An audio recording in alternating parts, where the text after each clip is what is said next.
An earthquake of magnitude 4.4 occurred only 10 minutes ago 37 miles southwest of Hilo, Hawaii, United States, the United States Geological Survey reported.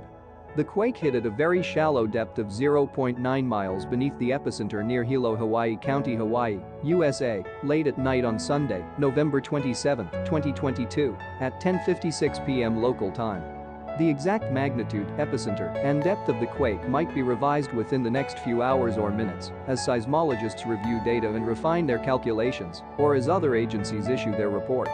A second report was later issued by the Incorporated Research Institutions for Seismology, IRIS, which listed it as a magnitude 4.4 earthquake as well. A third agency, the citizen-seismograph network of RaspberryShake, reported the same quake at magnitude 4.4. Are you all my personal dreams?